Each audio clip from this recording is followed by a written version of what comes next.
Now what we are discussing today is about genetics, okay? अब हम इस chapter को जो है स्टार्ट करने जा रहे हैं and we will first study the Mendelian genetics. उसके बाद मैं पूरा ब्रेकअप आपको दे दूंगा चैप्टर में हमें क्या क्या और कौन कौन सी चीज़ें जो है वो पढ़नी है। तो पहले जो हम स्टार्ट करते हैं will define what is genetics. ठीक है बेटा।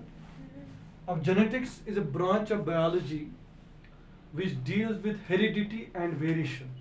ये आप याद रखोगे। अगर हम इसको डिफाइन करना चाहेंगे तो हम बोलेंगे it's a branch of biology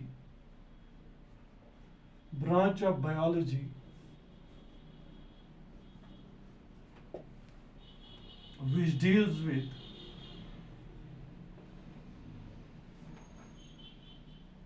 deals with heredity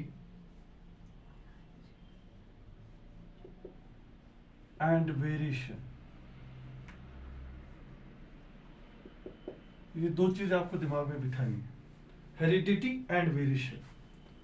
now what is heredity? Heredity is simply transfer of trait from one generation to another generation with the help of inheritance. That means अगर trait जो है वो transfer हो जाएगी from parent to offspring, that will be called as heredity. So हम ये बोलेंगे heredity is simply, अगर हम इसको डिफाइन करेंगे, it's a transfer of traits from parent to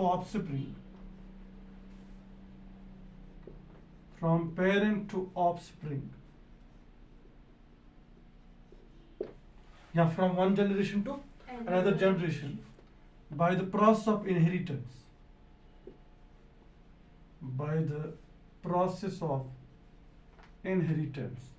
that means the traits get transmitted from parent to offspring, okay? That condition is called as a heredity। उस चीज को हम क्या बोलते हैं बेटा?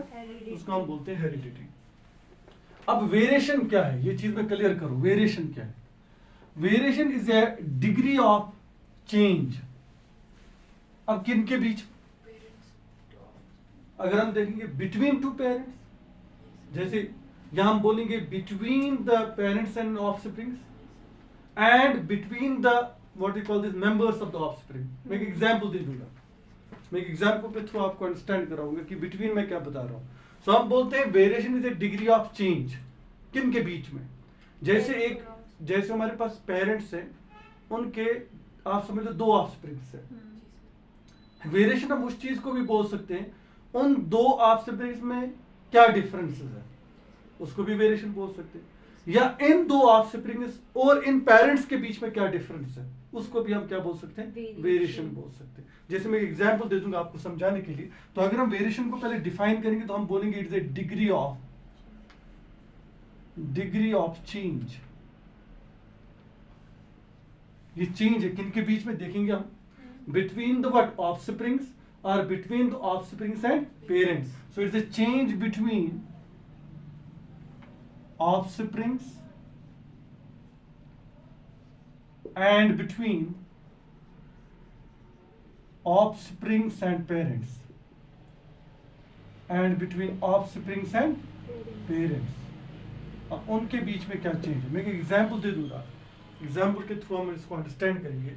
जैसे आप समझ लो ये हमारे पास दो पेरेंट्स हैं, समझ लो ये हमारे पास एक पेरेंट है, ये फादर है, और ये समझ लो आप ये दूसरा पेरेंट हमारे पास है, ये मदर है। So this is a father and this is a mother. Now they are producing an offsprings। अब इन दोनों ने क्या किया? इन्होंने ऑफस्प्रिंग्स प्रोड्यूस किए।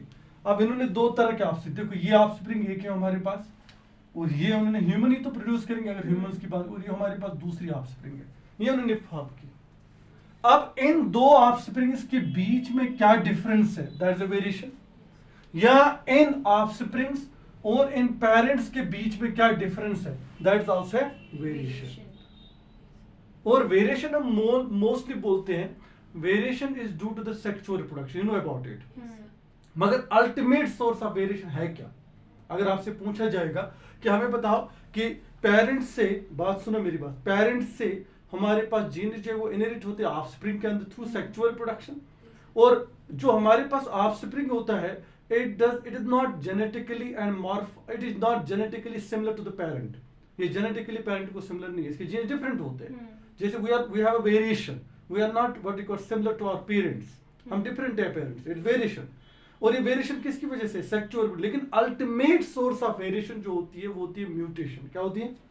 Point to be noted. और यही म्यूटेशन जो है सेक्सुअल रिप्रोडक्शन के थ्रू ट्रांसमिट होती है from parent to offspring. So what is actually the sexual reproduction? Is actually the way through which the mutation gets transmitted from parent to offspring, but the ultimate source of variation is actually mutation. हम बोलते हैं ना कि DNA के अंदर change आ गई, we say it is a mutation, और वही म्यूटेशन जो है वो ट्रांसमिट होती है, वो पास ऑन होती है to the next generation through what? Through sexual reproduction. So sexual reproduction is only the means through which the mutation gets transmitted. So variation is actually due to mutation. Variation किसकी वजह से होती है बेटा? फिर सो हम ये बोल सकते हैं, ये पॉइंट आप याद रखोगे, और यही चीज तो इंपॉर्टेंट है, मोस्टली जो है चीजें कंफ्यूज करते हैं लोगों को। तो हम ये बोलेंगे कि ultimate source of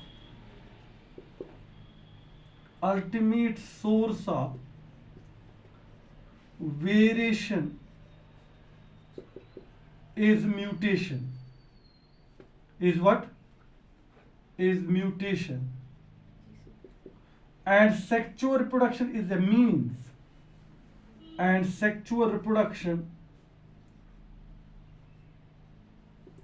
is a means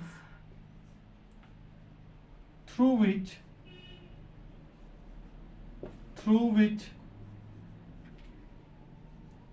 mutation gets transmitted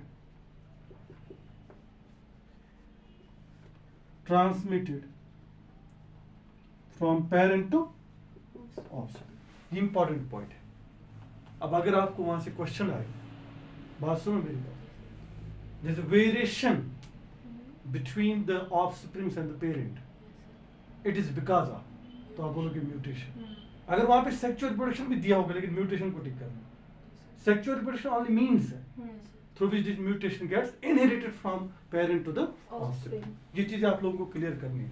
So what is genetics is actually the branch of biology which deals with heredity and variation. तो हमने देखा heredity होता है traits transmit होना from parent to offspring, general term है, और variation होती है डिग्री ऑफ चेंज, कि ऑर्गेनिजम्स के जो ऑफस्प्रिंग से उनके बीच में क्या चेंज है, और जो ऑफस्प्रिंग से और उनके पेरेंट्स के बीच में क्या चेंज है, उसको हम बोलते हैं वेरिएशन। और मोस्टली हम बोलते हैं वेरिएशन जब हम पढ़ते हैं अपने 10th लेवल तक, तो हम बोलते हैं variation is due to sexual reproduction. No doubt है तो उसी की वजह से, लेकिन सेक्सुअल रिप्रोडक्शन जो है वो मींस है, लेकिन असल में जो चेंज आती है डीएनए के अंदर, दैट इज म्यूटेशन, और वही म्यूटेशन जो है through the sexual reproduction gets transmit from parent to offspring and gets expressed there results what? Variation, जिसकी वजह से ऑफस्प्रिंग जो है वो पेरेंट से मैच नहीं करते, ठीक है ना, genetically they are different from the parent. Because if we take our own set, अगर मैं अपना सेट ले लूं, set of DNA, it's from two different parents, father and mother, isn't it? So I am the outcome of the two set of chromosome, one is from father, one is from mother, isn't it? It's a new set of a chromosome form, so that's why I am different from the parent. But this set gets transmitted through sexual, but the change inside the DNA was because of mutation. This is most important. ठीक है, यहाँ तक confusion कोई? आगे चलते हैं। देखो बेटा, हम जब जेनेटिक्स को पढ़ते हैं, हम मोस्टली यहाँ पे मैंने आपको बताया कि हम मेंडल से स्टार्ट करते हैं, we started from the Mendel, लेकिन हाउ जेनेटिक्स इवॉल्व, इसके कुछ बेसिक कॉन्सेप्ट मैं बताऊंगा आपको, जो आपको शायद आपको एनसीईआरटी के अंदर भी मिलेंगे। तो अगर हम इसका बेसिक कॉन्सेप्ट देखेंगे कि इवॉल्व कहाँ से हुई है, उसको हम बोलते हैं प्री मेंडलियन जेनेटिक्स, कि मेंडल से पहले जेनेटिक्स। मेंडल से पहले जो जेनेटिक्स थी, that was not the scientific based genetics, वो साइंटिफिक बेस्ड जेनेटिक्स नहीं, लेकिन जेनेटिक्स थी उस टाइम भी इवॉल्व हुई थी। That is called, that genetics was based on the blending of treats. जैसे बोलते थे कैरेक्टरिस्टिक जो है वो मिक्सअप, ब्लेंडिंग मींस मिक्सअप होना, वो मिक्सअप होते हैं, उसी बेस पे वो बोलते थे, उनका कॉन्सेप्ट वही था। मैं एक एग्जांपल दे दूंगा, जैसे हमारे पास थी आर्टिफिशियल सिलेक्शन, वो प्री मेंडलियन जेनेटिक्स। अगर आप पुराने लोग भी देखोगे ना, वो उन्हीं सीड्स को सिलेक्ट करते थे फॉर एग्रीकल्चर जिनकी प्रोडक्शन ज्यादा हो, तो एग्रीकल्चर में ज्यादा था ये कॉन्सेप्ट। लेकिन अगर आप आज देखोगे ये क्या, ये जेनेटिक्स के बेस पे, लेकिन उनको पता नहीं था ये जेनेटिक बेस्ड है, ये साइंटिफिक बेस्ड है। वो उसको समझते थे कि इसकी प्रोडक्शन ज्यादा है तो इसका हम यूज कर सकते हैं। यहाँ हम बोलते थे डोमेस्टिकेशन, वो उस एनिमल की डोमेस्टिकेशन करते थे जिसकी जो इकोनॉमिकल थी, जिसकी प्रोडक्शन अच्छी थी, और उनके जो जनरेशन टू जनरेशन उनको डोमेस्टिकेट करते रहते थे। तो ये एग्रीकल्चर में था। और हम ये बोलेंगे उस टाइम की जो जेनेटिक्स थी that was based on blending of traits. वो समझते थे कि ट्रेट जो है वो मिक्सअप होते हैं और पेरेंट ऑफस्प्रिंग आ जाते हैं। जैसे हमारे पास हम उस सीड को सिलेक्ट करेंगे जिसकी प्रोडक्शन ज्यादा, अब उसी सीड का दूसरा सीड जब वो प्रोडक्शन करेगा उसी में से सीड्स रखेंगे ताकि नेक्स्ट जनरेशन में फिर प्रोडक्शन ज्यादा आ जाए। हम उसी एनिमल को डोमेस्टिकेट करेंगे जिसके अंदर क्या होगा, जिसका आपसे प्रोडक्शन आज भी अगर आप देखोगे ना मोस्टली बोलते हैं कि अगर किसी के घर में गाय होती है उसकी वो मिल्क ज्यादा देती है तो मोस्टली प्रेफर करते हैं लोग जो इसका बच्चा होगा ऑफस्प्रिंग होगा हम उसी को ले लेंगे। क्यों?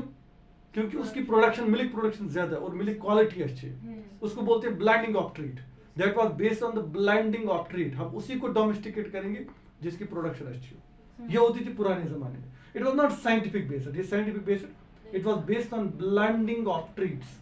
उसके बाद जो मेंडलियन जेनेटिक्स आ गई, that Mendelian genetics is based on scientific what you call this genetics और साइंटिफिक प्रोसीजर। वो साइंटिफिक बेस्ड है। कौन? मेंडलियन। चलो आगे चलते देखते हैं हम पहले थोड़ा सा।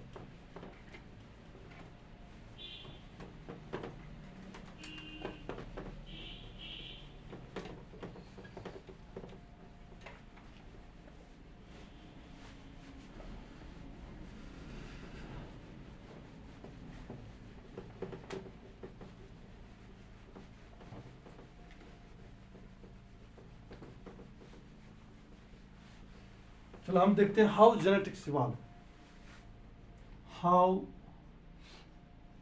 Genetics evolve.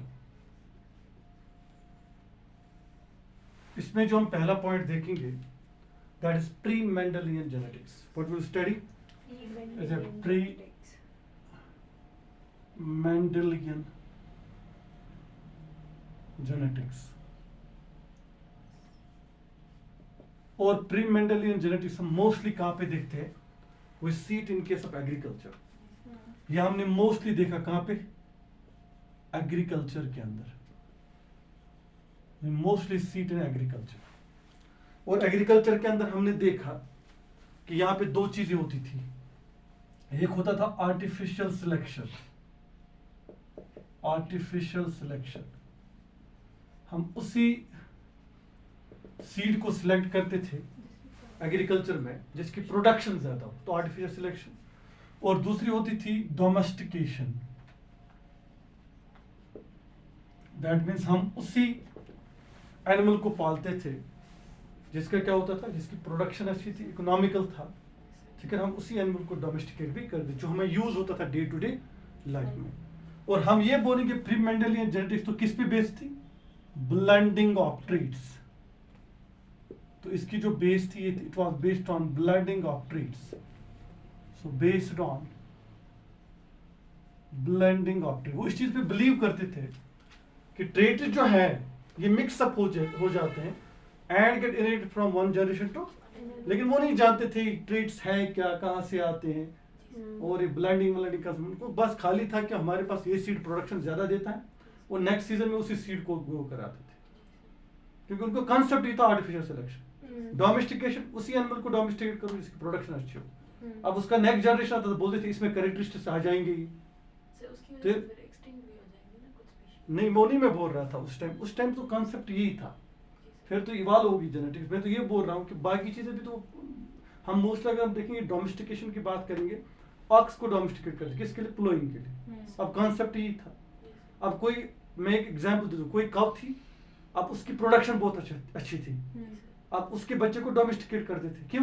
क्योंकि अब मे बी नेक्स्ट जनरेशन में ब्लेंडिंग ऑफ ट्रीट हुआ हो तो उसकी प्रोडक्शन भी अच्छी हो। ऐसा नहीं होता है, ऐसा नहीं, you the father you have a treat may not get in it to the offspring, so there is no blending we can say. वो समझते थे ब्लेंडिंग है, वो कॉन्सेप्ट था उसका। इसलिए मैंने बोला ना कि ब्लेंडिंग कैसे, क्या चीज है, ये चीजें इनको कॉन्सेप्ट नहीं, तो नॉट बेस्ड साइंटिफिक बेस्ड। ये बिल्कुल हम बोलेंगे तो है तो evolve, pre Mendelian artificial selection थी, डोमेस्टिकेशन थी, ये तो उस टाइम से स्टार्ट होती थी, ठीक है ना। आगे चलते हैं, फिर हमारे पास आ जाती है पहला कंसेप्ट है, फिर आ जाती है मेंडलियन जेनेटिक्स। मेंडलियन जेनेटिक्स, अब मेंडलियन जेनेटिक्स की बात करेंगे, it is based on scientific methods. ये साइंटिफिक मेथड्स के बेस्ड पे है। क्या प्री मेंडलियन थी? नहीं, क्या मेंडेलियन जेनेटिक्स है? It is a scientific based methods पे, साइंटिफिक मेथड्स पे क्या थी? Based on which one? Mendelian genetics. अब थोड़ा सा मैं मेंडल के बारे में पहले बताऊं, बाद में हम आगे चलते हैं, हम उसको डिटेल में देखते हैं। मेंडल जो है, he was born in 1822 in Sicilian village, ठीक है, इटाली में लोकेट है, वहां पे इसकी बर्थ हुई थी। उसके बाद बर्थ होने के बाद he was more interest in agriculture, क्योंकि इसका फादर जो था वो भी क्या था? एग्रीकल्चरिस्ट था, फादर फार्मर था, उसको बहुत ज्यादा इंटरेस्ट था इसमें। तो हम ये बोलेंगे कि उसके बाद वो मोनेस्ट्री चला गया। मैं कुछ पॉइंट बताऊंगा जो इंपॉर्टेंट है, वही मैं बताऊंगा फिर बाद में। मोनेस्ट्री चला गया, और मोनेस्ट्री में क्या होता है? मॉन्क्स बनते, you know about it. So he become a monk at that some time. उसके बाद from monastery come back, he studied in the university of Vienna, ठीक है ना बेटा, विनय ऑफ यूनिवर्सिटी में उसने किया। उसके बाद ही ज्वाइंड एज अ टीचर, उसने ज्वाइन किया एज अ टीचर। तो प्रोफेशन में थोड़ा सा बेसिक बताऊंगा कि अगर मेंडल की बात करेंगे, ग्रीगर जॉन मेंडल की अगर हम बात करेंगे, ग्रीगर जॉन मेंडल की अगर हम बात करेंगे, थोड़ा सा बेसिक पॉइंट्स में बताऊंगा जो आप लोगों को याद रखने हैं इसके बारे में, कि ये कब पैदा हो गई। ही वाज बोर्न इन 1822 में इसकी बात हो गई, और कहां बात होगी? सिसिलियन विलेज में इसकी बात होगी, ठीक है बेटा। उसके बाद क्या हो गया? उसके बाद ही वाज, इसका जो फादर था, ही वाज व्हाट? वो एग्रीकल्चरिस्ट था। तो हम ये बोलेंगे कि इसको भी थोड़ा इंटरेस्ट था, लेकिन he has become a, he went monastery,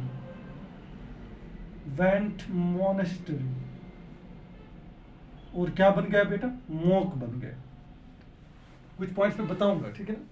उसके बाद उससे वो वापस आ गया, उसने क्या की? स्टडी इन यूनिवर्सिटी ऑफ विनय,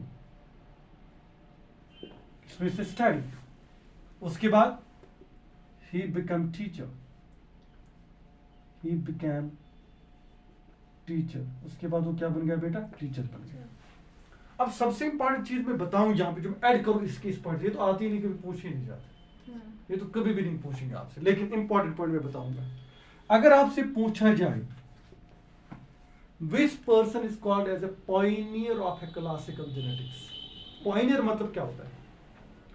जैसे कोई फील्ड अभी इमर्ज नहीं हुआ, का फील्ड इसके बारे में आपको कोई इंफॉर्मेशन नहीं है, अब कोई फर्स्ट पर्सन इसकी इंफॉर्मेशन दे रहा है, तो इसको हम बोलते हैं pioneer, the person who first studied some field, वो पर्सन जो फर्स्ट किसी फील्ड को स्टडी कर उसको बोलते हैं Pioneer.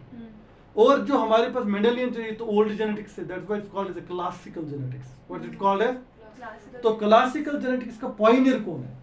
ग्रीगर John Mendel. So you have the most important point to write, that is Gregor John Mendel is known as a pioneer of classical genetics. What is a pioneer? The person who first studies a new field. वो पर्सन जो कोई नया field study करे, क्योंकि genetics का नया field तो इसी से आता है ना, तो फील्ड ही स्टडी कर रहा है फर्स्ट। तो Gregor John Mendel is known as a pioneer of classical genetics. हो गई एक चीज, इसके बर्थ के बारे में थोड़ा सा कुछ बेसिक पॉइंट्स। अब आगे चलते हैं। उसने एक्सपेरिमेंट्स किस पे किए? एक्सपेरिमेंटल वर्क उसके हैं पी प्लांट पे। किसके ऊपर बेटा? P plant. Point to be noted, इसका जो एक्सपेरिमेंटल वर्क था that is on the P plant. और पी प्लांट पे ये एक्सपेरिमेंटल वर्क कहां से कब तक कर रहा है? He is doing this work from 1856 to 1863, यहां तक ही इस पे वर्क कर रहा है, पी प्लांट पे एक्सपेरिमेंट्स कर रहा है। दैट मीन इसकी जो एक्सपेरिमेंटल वर्क है दैट इज ऑफ 7 years, 7 साल की इसकी एक्सपेरिमेंटल वर्क। इस पूरे वर्क को उसने पब्लिश किया। He published his work in 1865 में उसने क्या किया? अपनी पब्लिश की अपनी वर्क को, ठीक है ना। और फिर उसके बाद वो मर गया। He died, इंपॉर्टेंट पड़ी है, died in 1882, मर गया बेचारा। फिर He died in 1882। उसके बाद क्या हो गया? उसकी जो ये पूरी वर्क है remains dormant to the scientific world up to 19th century. बात आई समझ में?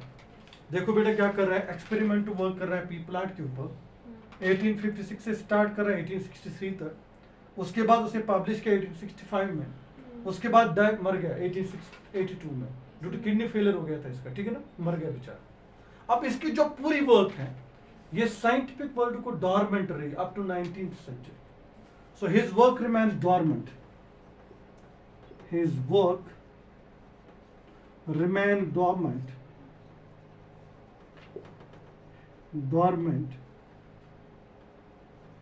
to scientific world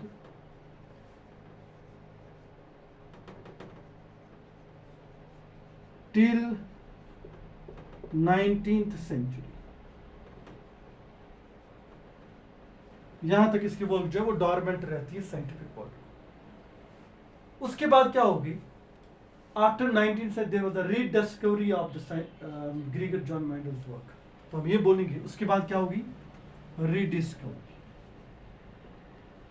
rediscovery of Gregor John Mendel's work in 1900, rediscovery होगी by the 3 scientist, one we have is a Carl Correns, rediscovery कर रहे हैं Carl Correns. Second one we have Hugo de varies,